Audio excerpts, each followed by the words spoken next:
अस्सलाम वालेकुम। मेरा नाम फरहान है और मैं वुहान यूनिवर्सिटी ऑफ टेक्नोलॉजी में पीएचडी का तालिब इल्म हूँ। मैं वुहान चाइना से आपसे मुखातिब हूँ। आज आप इस वीडियो का मकसद कुछ चीज़ें आपसे शेयर करना है जो हमने इस लॉकडाउन में एक्सपीरियंस की और जिस तरह से हमने इसको टैकल किया।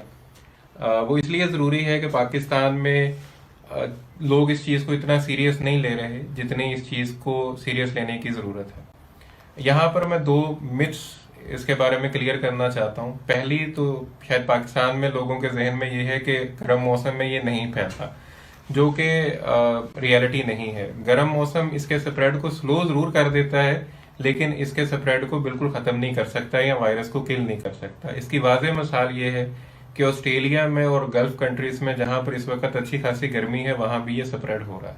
तो पहले तो ये चीज़ मत सोचें कि ये गर्म मौसम से मर जाएगा। दूसरी बात ये कि हम ये समझ रहे हैं कि मोर्टेलिटी रेट इसका सिर्फ 2 से 2.5% है, तो इतने तो आम फ्लू से भी लोग मर जाते हैं और बुखार से भी मर जाते हैं, तो इसको इतना सीरियस लेने की ज़रूरत नहीं है। लेकिन हम ये भूल जाते हैं कि इसमें जितना पैसा और जितनी एफर्ट्स चाइना ने इन्वेस्ट की है इस मोर्टेलिटी रेट को 2-2.5% रखने में, वो रिमार्केबल है। वो कोई भी और दुनिया का मुल्क उसका तस्वर नहीं कर सकता, और पाकिस्तान जैसा मुल्क तो बिल्कुल भी नहीं। तो ये मोर्टेलिटी रेट बड़ा इजीली 10-12-15% तक हो सकता था अगर चाइना इतनी एफर्ट ना करता। तो ये बिल्कुल भी आम नॉर्मल फ्लू नहीं है और इसको इस तरह से मत लें। अब ये कैसे फैलता है, इसकी 3 बुनियादी है। अगर आप किसी ऐसे शख्स के कांटेक्ट में आते हैं जो ऑलरेडी इन्फेक्टेड है, तो उससे आपको ये हो सकता है। दूसरा तरीका इसका ये है कि अगर मुतासरा शख्स किसी जगह के ऊपर मौजूद था और उसने वहां पर खांसी की या छींका, तो उसके जो मुंह से वो निकले ड्रॉपलेट्स निकले, वो किसी सरफेस पे गिर गए और उस सरफेस को, उस चीज को आपने टच किया, तो वहां से ये हो सकता है। थर्ड ये कि वो ड्रॉपलेट्स जो हैं वो हवा में मुअल्लक भी रह सकते हैं कुछ अरसे तक। तो अगर किसी जगह पर एक मुतासरा शख्स गुजरा और वहां पर वो छींक गया या खांसी की, तो वहां पर आपको ये प्रॉब्लम हो सकती है। अगर आप वहां पर ये गुजरते हैं तो आप उन ड्रॉपलेट्स को कैच कर सकते हैं। अब बात यह है कि इससे कैसे बचा जाए। सबसे पहली चीज जरूरी तो मास्क। हमारे पाकिस्तान में शायद इस चीज को एक लोगों ने मजाक बना लिया है कि जी मास्क पहनने का मतलब पता नहीं क्या है। तो सबसे जो इफेक्टिव इसका तरीकाकार है वो तो यह है कि जी आप मास्क पहने। दूसरा, हाथ अपने बार बार धोएं, अपने आप को सैनिटाइज करें, प्लस पानी पिए, गर्म पानी फ्रीक्वेंटली जितना ज्यादा हो सके सिप करें। ज्यादा एक दफा में गिलास ना पिए, 1-2 घूंट काफी है, लेकिन फ्रीक्वेंटली पिए और बच्चों को खासतौर पे बार बार पिलाएं।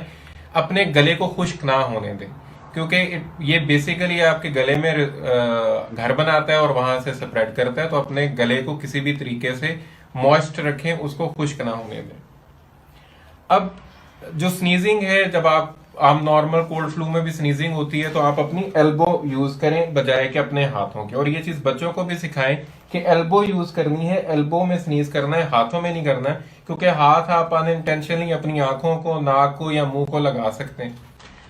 ये रुकना इस चीज से। आपने अपने मुंह को गैर जरूरी तौर पे टच नहीं करना, और स्पेशली अगर आपने मास्क पहना हुआ है तो अपने मास्क को आपने टच नहीं करना। सबसे जो जरूरी चीज कि आप अपनी सोशली तौर पे अपने आप को डिस्टेंट कर लें बाकी लोगों से।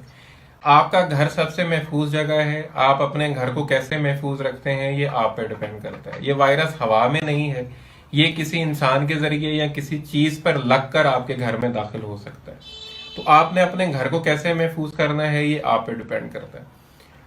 अगर घर में 5 लोग मौजूद हैं तो सिर्फ एक बंदा जो है वो बाहर जाए, बाकी कोई बाहर ना जाए। और जब वो बाहर, और फ्रीक्वेंटली बाहर भी ना जाए, कोशिश करें 4-5 दिन की ग्रोसरी इकट्ठी कर लें और 4-5 दिन के बाद बाहर निकलें। नहीं तो अपने घर में अपने बच्चों को टाइम दें।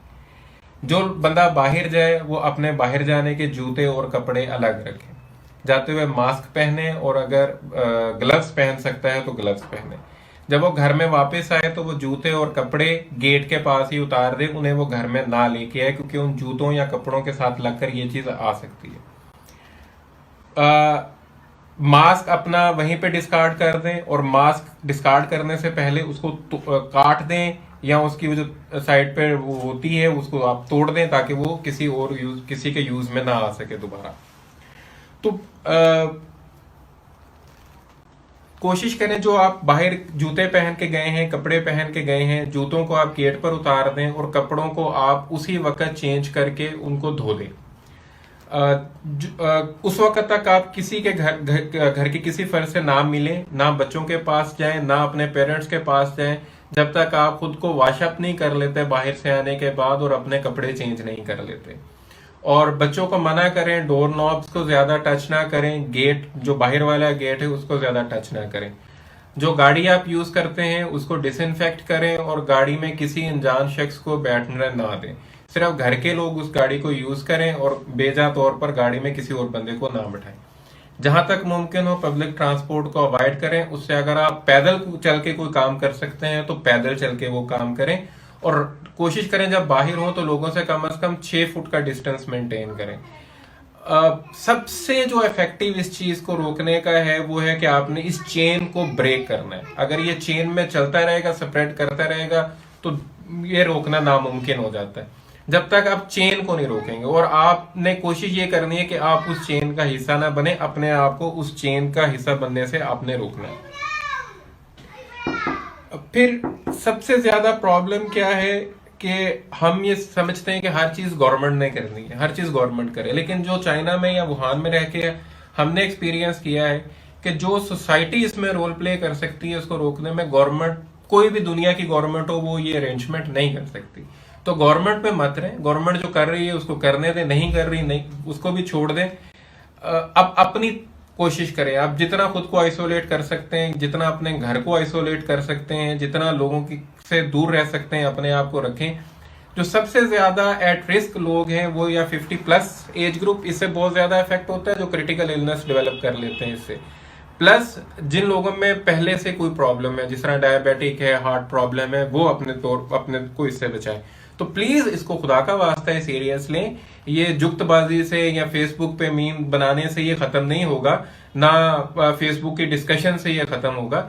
ये प्लीज इसको खुदा का वास्ता है सीरियस लें। दुनिया का डाटा ये शो करता है कि जहां पर भी ये केसेस 100 से ऊपर गए हैं, वहां विद इन वीक ये थाउजेंड्स में चला जाता है। तो प्लीज इसको सीरियस लें और अपनी जो लाइफस्टाइल है और हैबिट्स हैं उसको चेंज करें ताकि इसके स्प्रेड को रोका जा सके। नहीं तो अदरवाइज ये इतना प्रॉब्लमेटिक बन जाएगा कि आप लोग उसका तसव्वुर भी नहीं कर सकते। बहुत शुक्रिया।